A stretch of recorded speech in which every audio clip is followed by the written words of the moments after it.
Hello and welcome everyone. This is Vivek Vardas from BNB Study Point.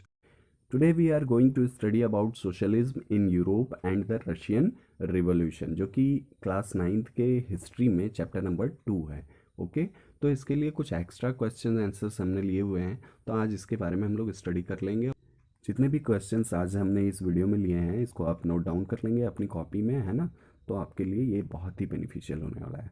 तो चलिए आज की वीडियो को स्टार्ट करते हैं.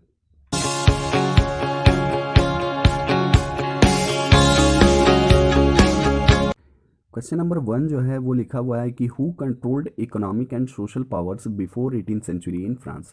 फ्रांस में 18th सेंचुरी से पहले पावर को कौन कंट्रोल करता था. ठीक है ना, कौन कौन से पावर, तो यहाँ पर इकोनॉमिक और सोशल पावर है ना. तो आर्थिक और सामाजिक पावर को कौन कंट्रोल करता था. तो यहाँ पर एरिस्टोक्रेसी इसका आंसर हो जाएगा, लेकिन इसे हम लिखेंगे कैसे. तो the aristocracy and the church controlled the economic and social power in France before 18th century. ठीक है, तो चर्च और एरिस्टोक्रेट्स जो हुआ करते थे, जिनके पास पूरा अधिकार हुआ करता था, वही लोग कंट्रोल करते थे 18th सेंचुरी से पहले. नेक्स्ट क्वेश्चन जो है, name any two Indians who talked of significance of French revolution. देखिए, दो ऐसे इंडियंस के नाम हमें बताने हैं जो कि फ्रेंच रिवॉल्यूशन के महत्व को बताते हैं. ठीक है ना, राजा राम मोहन राय और डेरोजियो, इन दोनों लोगों ने फ्रेंच रिवॉल्यूशन के महत्व के बारे में बताया है. क्वेश्चन नंबर 3 जो है वो ये है कि mention the type of government favoured by liberals. ठीक है ना, कौन सी ऐसी गवर्नमेंट थी जो कि लिबरल्स जिसे फेवर करते थे. लिबरल्स कौन थे, सबसे पहले ये जान लीजिए. तो लिबरल्स जो थे वो स्वतंत्र विचारधारा वाले लोग हुआ करते थे. ये एक समूह था, एक ग्रुप था. ठीक है ना, जिन्हें हम लिबरल्स कहते थे. इनके अकॉर्डिंगली किस तरह की गवर्नमेंट जो है वो बेस्ट होगी, ये बात इस क्वेश्चन में पूछी जा रही है. तो इसका आंसर हो जाएगा कि they insisted on a representative elected parliamentary government, है ना, subject to laws interpreted by well trained judiciary that was independent of rulers and officials. देखिए, इनको क्या चाहिए था, तो इनको रिप्रेजेंटेटिव फॉर्म ऑफ गवर्नमेंट चाहिए था, जिसमें कोई रिप्रेजेंट करने वाला एक व्यक्ति हो, जिसे हम पार्लियामेंट्री गवर्नमेंट कहते हैं. जैसे कि हमारे भारत में क्या है, तो हमारे भारत में पार्लियामेंट्री टाइप ऑफ गवर्नमेंट है.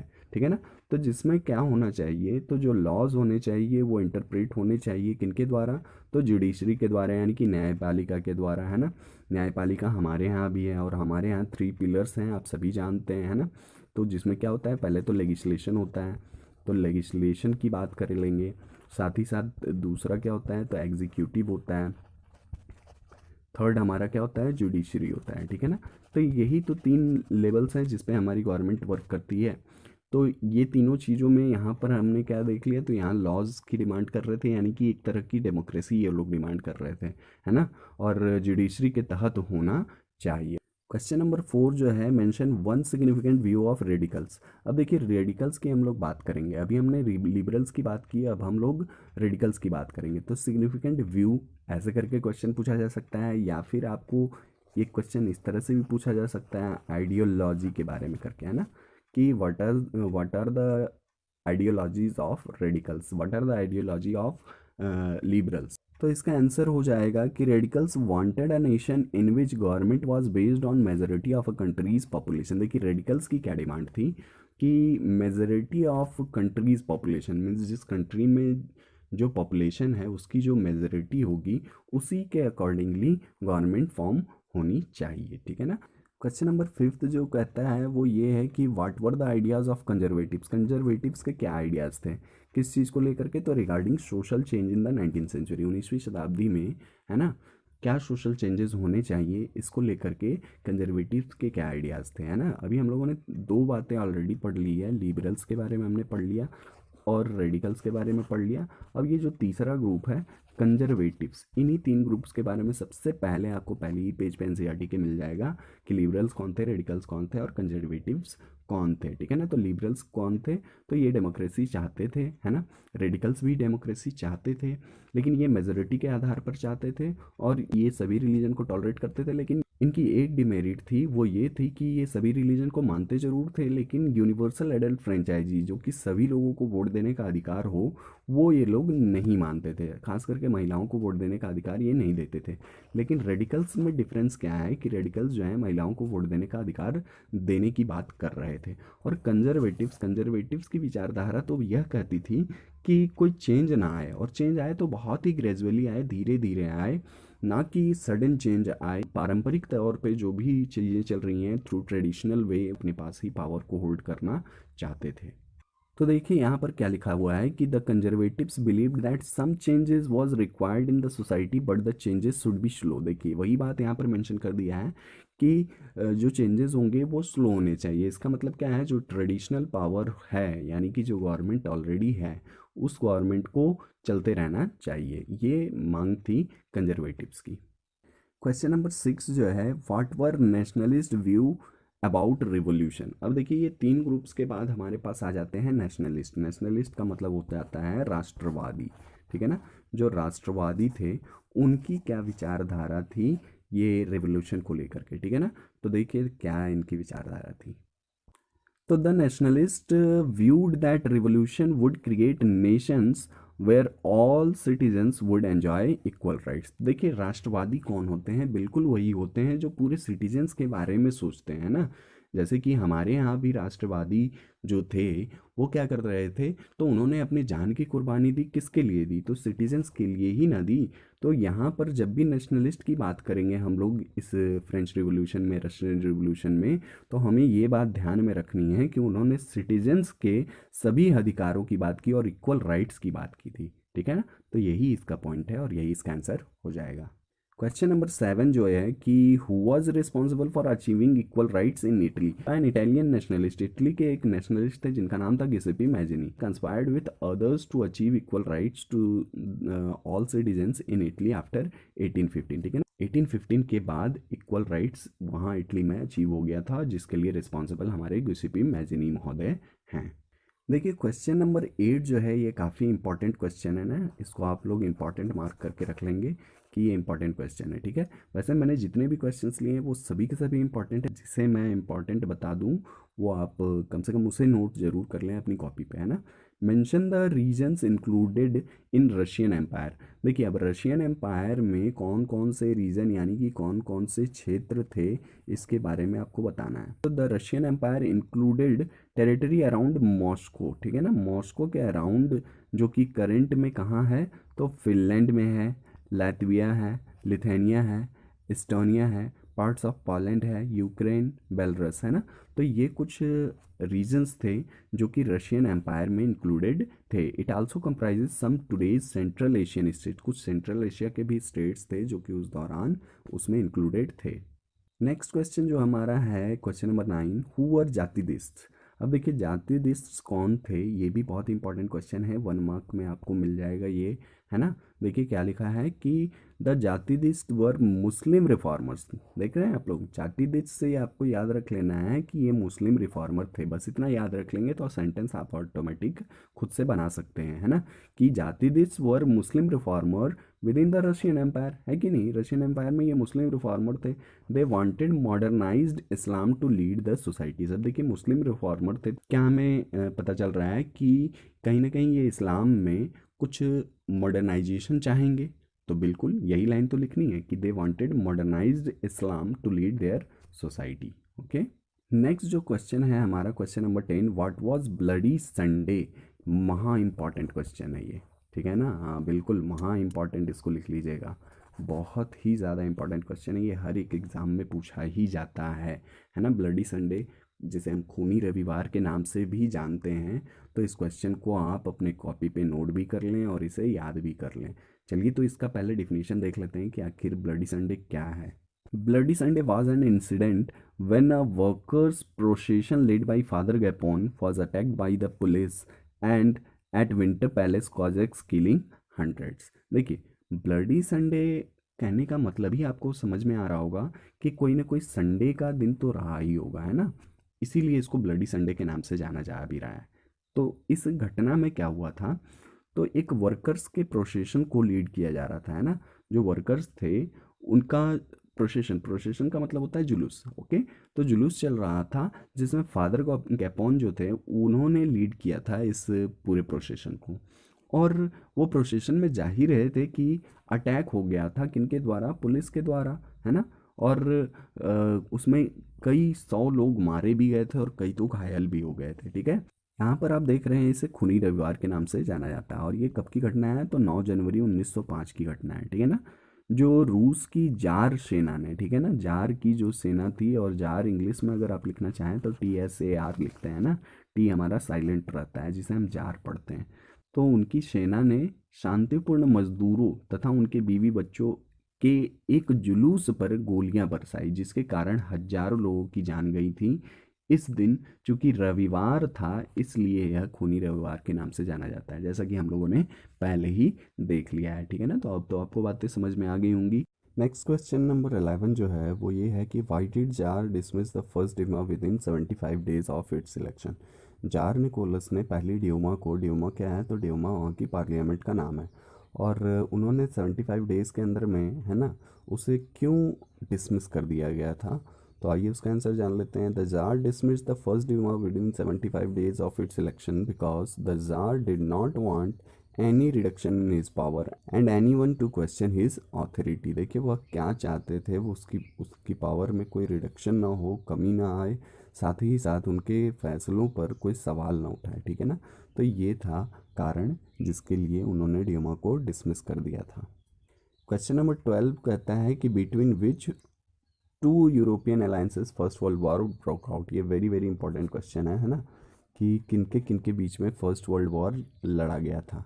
तो the two European alliances were Germany, Austria and Turkey, है ना। जर्मनी, ऑस्ट्रिया और टर्की ये एक साथ मिलकर के लड़ रहे थे, और दूसरी तरफ थे फ्रांस, ब्रिटेन एंड रशिया, ठीक है। क्वेश्चन नंबर 13 है कि what was the Bolshevik party renamed after October revolution, ठीक है ना। बोल्शेविक पार्टी जो थी उसका अक्टूबर रिवोल्यूशन के बाद क्या नाम, नया नाम पड़ा था। तो Bolshevik party was renamed Russian communist party, ठीक है ना। तो इस बात को ध्यान में रखना है कि रशियन कम्युनिस्ट पार्टी को ही बोल्शेविक पार्टी कहते हैं आफ्टर द अक्टूबर रिवोल्यूशन। थोड़ी सी बात ये भी जान लेते हैं कि आखिर बोल्शेविक्स कौन थे। तो Bolshevik represent a majority of socialist who wanted revolution. देखिए बोल्शेविक ऐसी पार्टी थी जो कि मेजोरिटी पार्टी को बिलोंग करती थी, है ना, जो कि रिवोल्यूशन चाहती थी। इसी की अपोजिट एक पार्टी हुआ करती थी मेंशेविक, ठीक है ना। तो वो माइनॉरिटी में हो जाएंगे, ये लोग मेजोरिटी में थे और मेंशेविक माइनॉरिटी में हो जाएंगे। अब शॉर्ट आंसर टाइप के कुछ क्वेश्चंस और ले लेते हैं ना, जिसमें कि क्वेश्चन नंबर 1 है liberals were not Democrats explain. देखिए लिबरल्स डेमोक्रेट्स नहीं थे, इस स्टेटमेंट को आपको एक्सप्लेन करना है, ठीक है ना। या फिर इसको एक और क्वेश्चन इसी तरह से पूछा जा सकता है कि why liberals were not democrat, है ना, why liberals were not democrat. तो ये भी एक क्वेश्चन बन सकता है इसी तरह का। तो आप लोग दोनों क्वेश्चन को जिस तरह से भी पूछा जाएगा आंसर आपका सेम ही होगा। देखिए उसी क्वेश्चन को और एक तरीके से पूछा जा सकता है ना, why do we say that liberals could not be called democrats. Liberals को डेमोक्रेट्स क्यों हम नहीं कह सकते हैं। तो आइए जान लेते हैं। The liberals could not be called Democrats because even though they argued for a representative elected parliamentary government. देखिए कह रहा है क्या कि लिबरल्स को हम डेमोक्रेट्स नहीं कह सकते हैं क्योंकि उन्होंने बात तो की रिप्रेजेंटेटिव डेमोक्रेटिक की, है ना, साथ ही साथ इलेक्टेड पार्लियामेंट गवर्नमेंट की भी बात की, subject to laws interpreted by well trained judiciary that was independent of rulers and officers. कहने का मतलब ये हो रहा है कि उन्होंने पार्लियामेंट्री गवर्नमेंट की बात की, रिप्रेजेंटेटिव गवर्नमेंट की बात की, है ना, जो कि जुडिशरी के तहत आए, जिसमें कि रूलर्स का कोई और ऑफिशियल्स का कोई रोल इसमें ना हो, उनसे इंडिपेंडेंट हो। They did not believe in universal adult franchisee and also did not want the voting rights for women। देखिए वो यूनिवर्सल एडल्ट फ्रेंचाइजी पे बिलीव नहीं करते थे। यूनिवर्सल एडल्ट फ्रेंचाइजी क्या होती है, तो इसका मतलब यह है कि all adults in a country are eligible to vote. तो वोट देने का अधिकार जो है सभी को नहीं दिया जा रहा था, साथ ही साथ महिलाओं को भी वोट देने का अधिकार नहीं था। They felt right to vote should only be given to the property man, है ना। तो जिनके पास प्रॉपर्टी है, संपत्ति है, उन्हीं को बस वोट देने का अधिकार इनके अकॉर्डिंगली होना चाहिए था। क्वेश्चन नंबर 2 इसका ये है कि describe the views of radicals. अब देखिए हम लोग रेडिकल्स के व्यूज़ को भी देख लेते हैं कि the following were the view points of the radicals. Radicals wanted a nation which government has based on the majority of the countries population, है ना। ये तो हम लोग उसकी डिफिनेशन में भी देखें कि वो मेजोरिटी पे ही बात कर रहे थे कि पॉपुलेशन की जो मेजोरिटी होगी उसी के आधार पर गवर्नमेंट बननी चाहिए। Many supported women suffragette movement. हाँ, इसमें आप लोग एक बात और ध्यान ले लेंगे कि लिबरल्स जो थे कि वो तो नहीं चाहते थे कि महिलाओं को वोट देने का अधिकार मिले, लेकिन रेडिकल्स चाहते थे कि महिलाओं को भी वोट देने का अधिकार मिले। They oppose the privileges of great land owners and wealthy factory owners though they favoured private property. They dislike concentration of property in the hands of a few. देखिए वो क्या चाहते थे कि प्रिविलेजेस का मतलब होता है विशेषाधिकार, है ना। तो वो विशेषाधिकार जो उन लोगों को मिलता था, है ना, किन लोगों को, लैंड ऑनर्स को या वेल्दी फैक्ट्री ऑनर्स को मिलता था, तो उनके लिए वो अपोज कर रहे थे। और कहीं ना कहीं वो ना जिनकी प्राइवेट प्रॉपर्टी होती थी तो उसके लिए भी इन्होंने अपोज किया हुआ है। और साथ ही साथ एक और बात यहाँ पर मेंशन की गई है कि वो यह नहीं चाहते थे कि ये जो प्रॉपर्टी है ना वो किसी कुछ ही लोगों के हाथ में आकर के कंसंट्रेटेड हो जाए, यानी कि सब में डिस्ट्रीब्यूट हो, ऐसे ही उनकी विचारधारा थी। नेक्स्ट क्वेश्चन जो है, what were the view points of the conservatives. Conservatives के व्यू पॉइंट्स कौन कौन से थे। तो the conservatives had the following view points. In the beginning of the 18th century they were oppose the idea of change. देखिए 18th century के beginning में वो चेंज को अपोज करना चाहते थे, है कि नहीं। तो हमने देखा भी है कि कंजर्वेटिव्स जो थे वो चेंजेस को चाहते थे, लेकिन बहुत ही धीरे धीरे चाहते थे। Later in the 19th century they accepted some change was inevitable. 19th century में जाकर के उन्होंने मांगा कि हाँ ठीक है, कुछ चेंज होने चाहिए। At the same time, they believed that the past had to be respected and change had to be brought about through a slow process. देखिए उन्होंने ये बोला पास्ट को रिस्पेक्ट देना चाहिए और अगर चेंज आए तो वो एक स्लो प्रोसेस के थ्रू आए। तो ये उनकी विचारधारा थी। नेक्स्ट क्वेश्चन नंबर 5 जो है वो ये कह रहा है कि why were socialist against private property and saw it as the root of all social ills. ठीक है ना। इसी क्वेश्चन को देखिए और अलग तरीके से पूछा जा सकता है कि to what changes did socialist campaign for. Explain the socialist view on private property. तो देखिए तीनों के तीनों सेम क्वेश्चन हैं और तीनों का आंसर भी बिल्कुल सेम हो जाएगा। कैसे, तो इस क्वेश्चन में क्या पूछा जा रहा है पहले ये समझते हैं कि आखिर कह रहा है क्यों सोशलिस्ट जो थे प्राइवेट प्रॉपर्टी के अगेंस्ट में थे, और इसी को उन्होंने सभी सामाजिक बुराइयों का जड़ माना है। ठीक है ना। या फिर आप ये भी क्वेश्चन कह सकता है कि व्हाट चेंजेस, है ना, तो what changes did socialist campaign for, किसके लिए वो कैंपेनिंग कर रहे थे सोशलिस्ट, कौन से चेंजेस थे, है ना। साथ ही साथ ये भी क्वेश्चन बन सकता है आपका कि सोशलिस्ट के व्यू बताने हैं आपको कि प्राइवेट प्रॉपर्टी पे उनके व्यूज़ क्या थे। ठीक है, तो चलिए इसका आंसर देख लेते हैं। The socialist were against private property because of the following reason. देखिए कुछ रीजन्स यहाँ पर लिए गए हैं, उन्हीं रीजन्स के चलते ये उनके अगेंस्ट थे। They believed that private property was the root cause of all social evils. देखिए प्राइवेट प्रॉपर्टी जो थी वो कहीं ना कहीं जितनी भी सामाजिक बुराइयां हैं, समाज की बुराइयां हैं, उसके लिए प्राइवेट प्रॉपर्टी ही जिम्मेदार है। ठीक है ना। आम जीवन में भी हम लोग भाई प्रॉपर्टी के चलते ही कितने झगड़े होते हैं, तो वहाँ पर भी यही हो रहा था। एरिस्टोक्रेट्स जो थे वो अपनी प्राइवेट प्रॉपर्टी पे पूरा प्रॉफिट लेना चाहते थे, तो इसी वजह से कहीं ना कहीं वो उन पर अत्याचार करते थे और उन्हें दबा करके रखने का प्रयास करते थे। नेक्स्ट पॉइंट जो है बी वाला कि इंडिविजुअल्स हु ओन प्रॉपर्टी, ऐसे व्यक्ति जो जिनके पास प्रॉपर्टी होती थी, did not provide employment but at the same time they are much more concerned with personal gains. देखिए बिल्कुल वही बात है सेम कि जिनके पास प्रॉपर्टी हुआ करती थी वो एम्प्लॉयमेंट ना देने की बजाय वो अपने पर्सनल गेन के लिए वो सारी चीज़ें करते थे। दे did not bother about the welfare of the people, means लोगों के भलाई के लिए, वेलफेयर के लिए वो चीज़ें बिल्कुल भी नहीं करते थे, उसकी चिंता भी उन्हें नहीं होती थी कि उनका भला कैसे होगा। Socialist also felt that if society controlled private property more attention would be paid to collective social interest and concentration on of wealth in the hands of a few could be restricted। देखिए क्या बताया जा रहा है कि जो socialist थे उनको यह भी महसूस हो रहा था कि अगर सोसाइटी जो है ना वो प्राइवेट प्रॉपर्टी को कंट्रोल करेगी तो ज़्यादा से ज़्यादा अटेंशन जो है वो कलेक्टिव सोशल इंटरेस्ट पे चला जाएगा, है ना। और कंसंट्रेशन ऑफ वेल्थ जो है ना in hands of a few could be restricted, मतलब कि कुछ लोगों के हाथ में ही ये जो वेल्थ थी, है ना, तो कंसंट्रेटेड ना हो करके अब उस पर रेस्ट्रिक्शन लग जाएगा। तो यही कहीं ना कहीं उनके मन में डर था, तो और यही विचारधारा भी थी सोशलिस्ट की प्राइवेट प्रॉपर्टी को लेकर के। नेक्स्ट क्वेश्चन जो हमारा है क्वेश्चन नंबर 6, ये भी बहुत ही इंपॉर्टेंट क्वेश्चन है। What was the basic principle of Marxist theory? Karl Marx की जो थ्योरी थी उनके बेसिक प्रिंसिपल्स क्या क्या थे?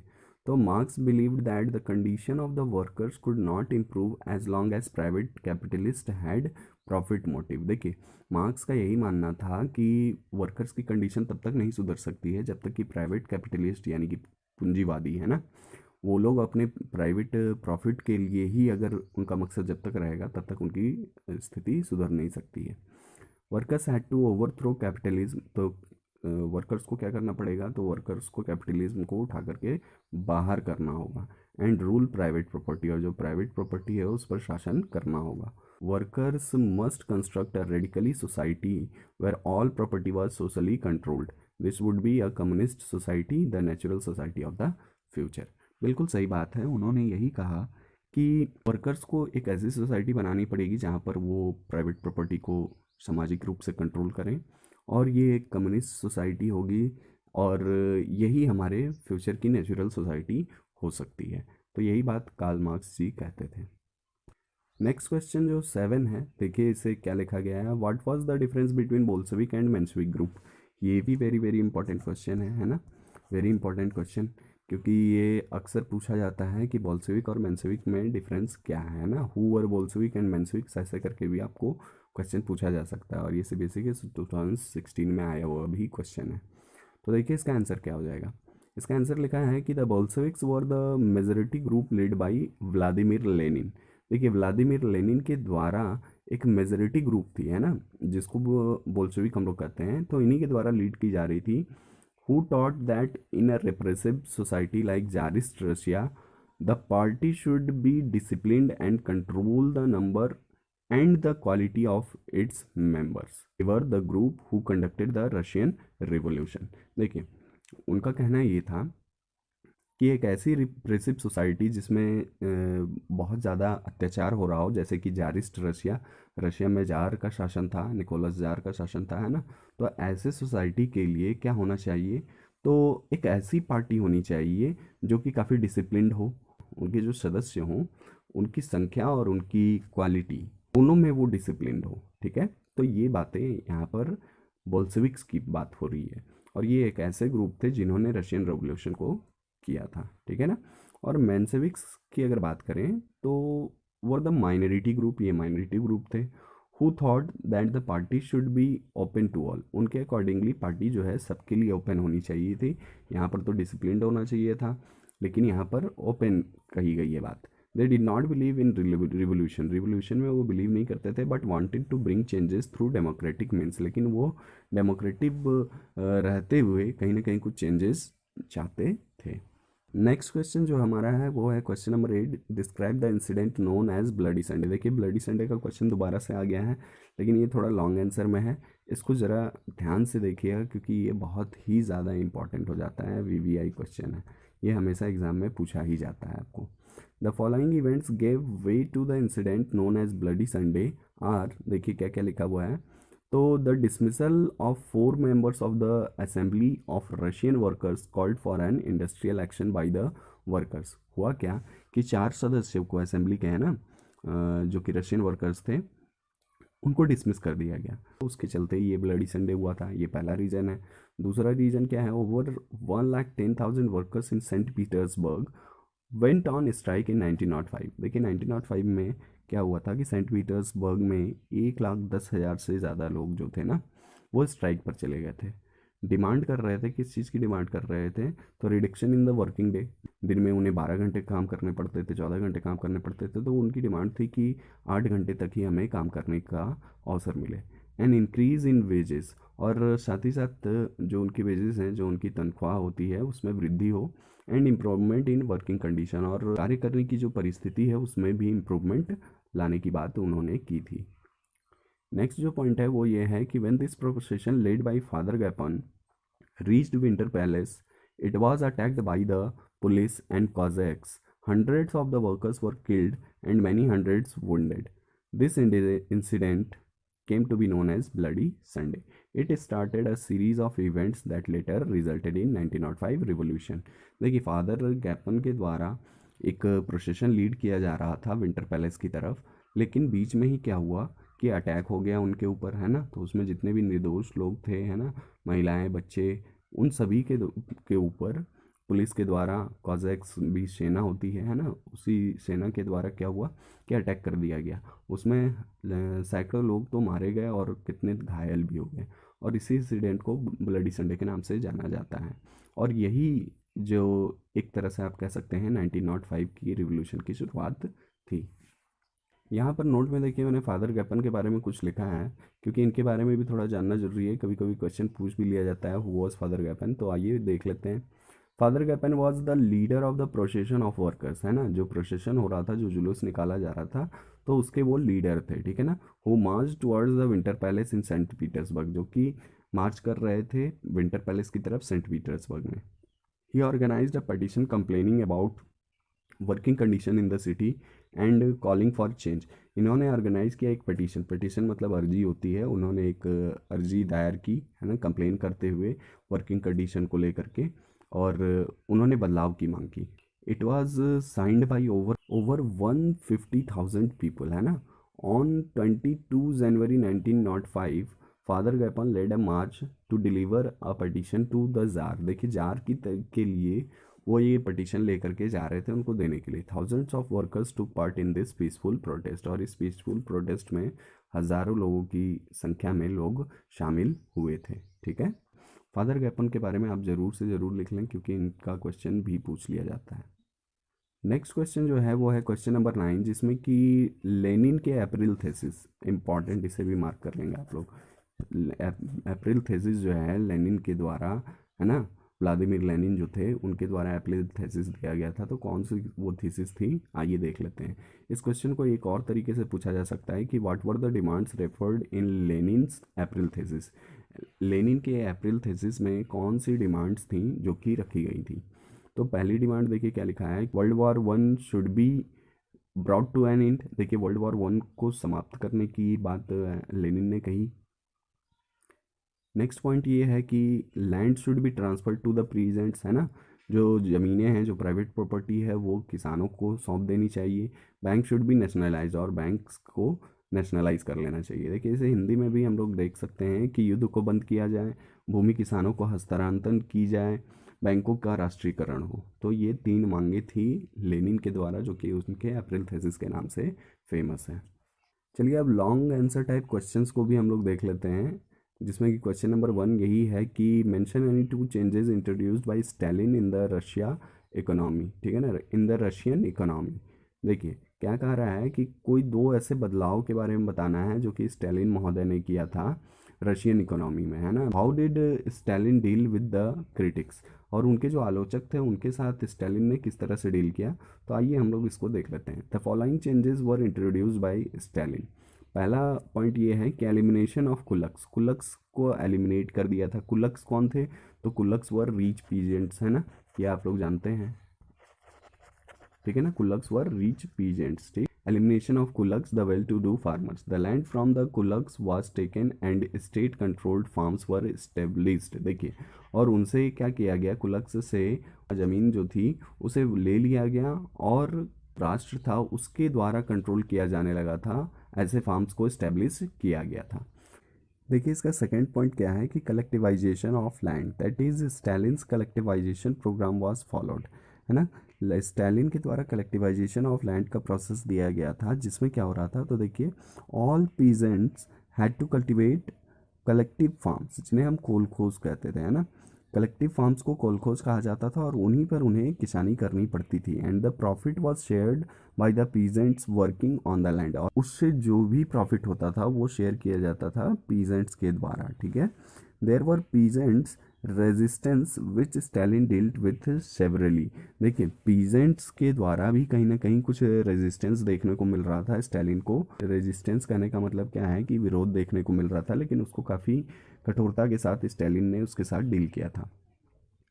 The critics were charged with conspiracy against socialism, और क्रिटिक्स जो उनके आलोचक थे ना, तो उनके ऊपर ये चार्ज लगाया गया था कि वो सोशलिज्म के खिलाफ हैं, और इस तरह से उनका मुंह बंद किया गया।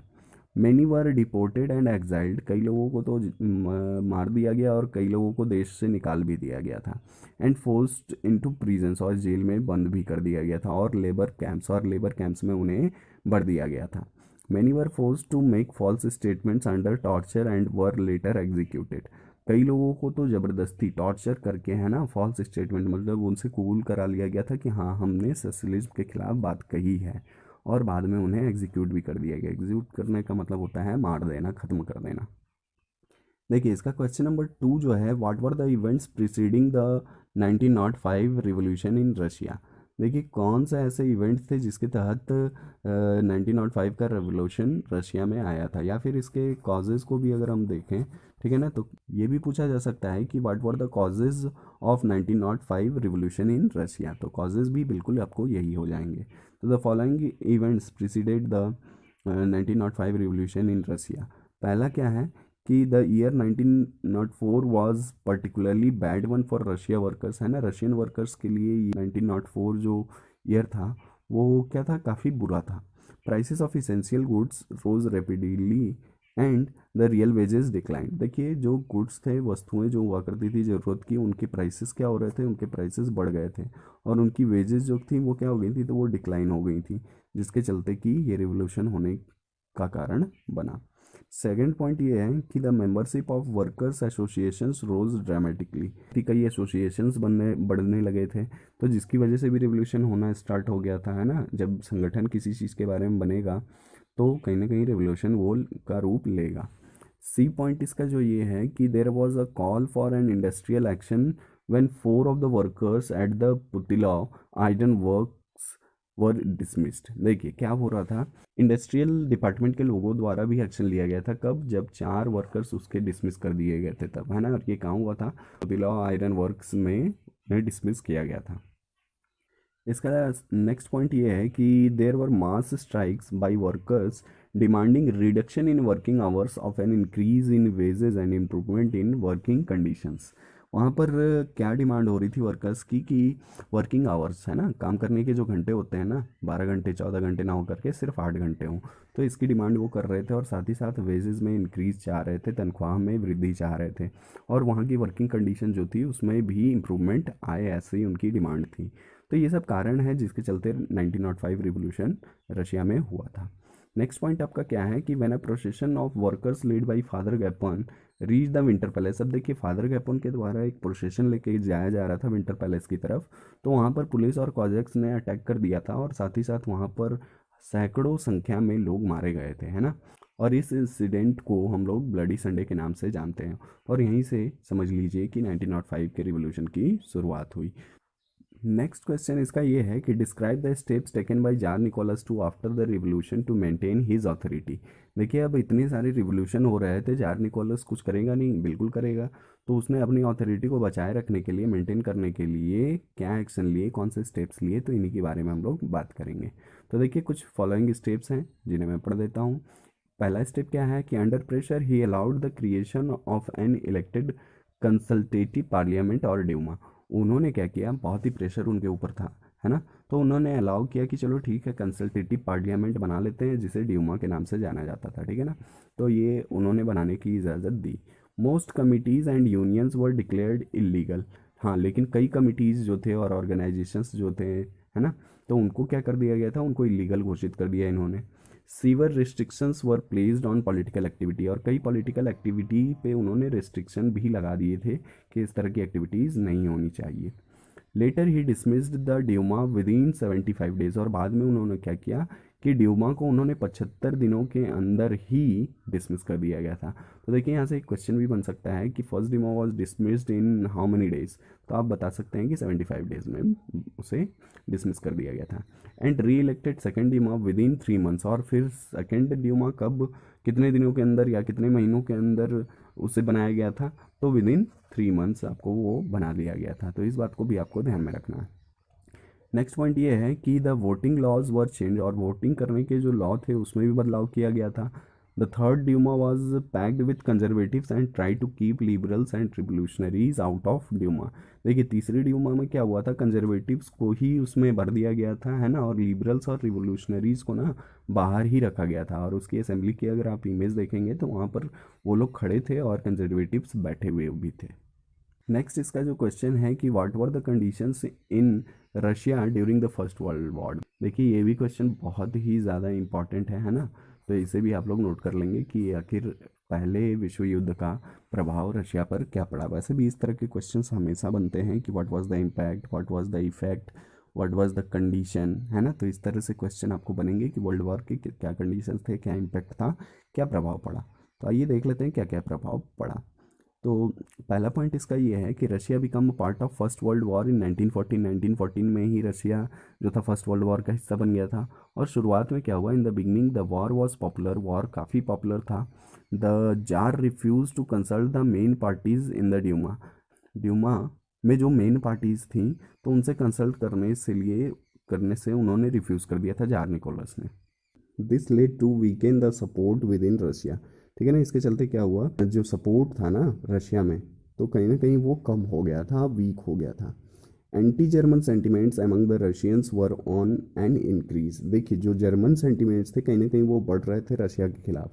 Saint Petersburg a German name was renamed as Petrograd. देखिए पेट्रोग्राड जो था ना तो ये सेंट पीटर्सबर्ग का ही नाम है जो कि चेंज करके रखा गया था। तो ये भी एक नंबर का क्वेश्चन बन जाता है कि सेंट पीटर्सबर्ग का नाम चेंज होकर के क्या बना था।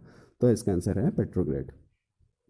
इसका नेक्स्ट पॉइंट ये है कि Russia's army suffered defeats in Germany and Austria between 1914 and 1916। वो जर्मनी में हार गई थी, ठीक है, और ऑस्ट्रिया में भी हार गई। Casualties were very high. देखिए कैजुअलिटीज़ बहुत ज़्यादा हो गई थी। कैजुअलिटीज़ कहने का मतलब है मरने वालों की संख्या जो थी ना वो बहुत ज़्यादा हो गई थी।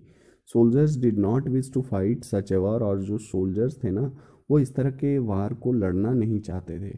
The retreating Russian army destroyed crops and buildings to prevent them from being used by enemies. This led to millions of refugees in Russia. देखिए क्या हो रहा था कि रशियन आर्मी ने क्या कर दिया था कि क्रॉप्स भी डिस्ट्रॉय कर दिए थे, बिल्डिंग्स भी डिस्ट्रॉय कर दिए थे ताकि एनिमीज़ के द्वारा उसे यूज़ ना किया जा सके। और कई रिफ्यूजीज़ भी उभर करके आ रहे थे रशिया में। रिफ्यूजीज़ जो होते हैं जो शरणार्थी होते हैं। नेक्स्ट पॉइंट ये है कि the jar and the government were further discredited for this situation. देखिए अब क्या हो रहा था, जार और जो उसकी गवर्नमेंट थी ना तो उनका क्रेडिट जो है काफ़ी ख़राब हो रहा था और वो परिस्थितियाँ बहुत ही बद से बदतर होती चली जा रही थी।